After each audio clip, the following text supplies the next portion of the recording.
துலாம் துலாம் ராசிக்காரர்களுக்கு சந்திராஷ்டமம் கிடையாது. வாரம் முழுக்க நல்ல நாள்னே சொல்லிடுவேன். ராசிநாதன் ராசியை பார்த்து கொண்டிருக்கிறார், குருவும் ராசியை பார்த்து கொண்டிருக்கிறார், பாக்கிய அதிபதி அருமையாக இருக்கிறார், 9 குடையவர் 11 குடையவர் 9ஆம் இடத்திலே சேர்ந்திருக்கிறாங்க. அடுக்கிக்கிட்டே போலாம் துலா ராசிக்காரர்களுக்கு. ஐயா இப்படிலாம் சொல்றீங்க, இன்னமும் அப்படிலாம் நீங்க சொல்ற அளவுக்கு ஒன்றும் நடக்கலையே அப்படின்னு ஒரு 5% 10% பேர் ஃபீல் பண்றீங்க.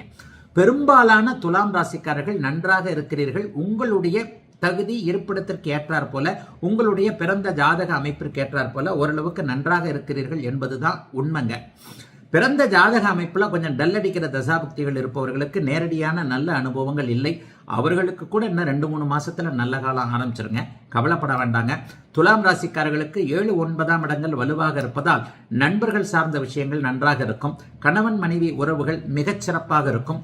புதிய காதல்கள் வரும். இந்த காதல் கல்யாணத்துல போய் முடியும். ஏற்கனவே பிரேக்கப் ஆகி போனவங்க அல்லது காதலால் ஏமாந்தவர்கள் எல்லோருக்குமே நல்லவைகள் நடக்கக்கூடிய தன்மைகள் இருக்கின்றன. ஆகவே துலாத்திற்கு வயதிற்கு ஏற்றாற் போல நல்ல பலன்கள் இந்த வாரம் முழுவதுமே இருக்கும். ஏன்னா சந்திரனும் வலிமையான இடங்கள்ல இருக்கிறார். 5, 6, 7 என்பது போன்ற சந்திரன் நல்ல இடங்களில் இருப்பது மனம் சார்ந்த விஷயங்களில் கூட உங்களுக்கு குழப்பங்களோ கலக்கங்களோ இல்லாமல் எதையும் நல்லவைகளாக அமைக்கக்கூடிய அற்புதமான நல்ல வாரம் இந்த வாரம்.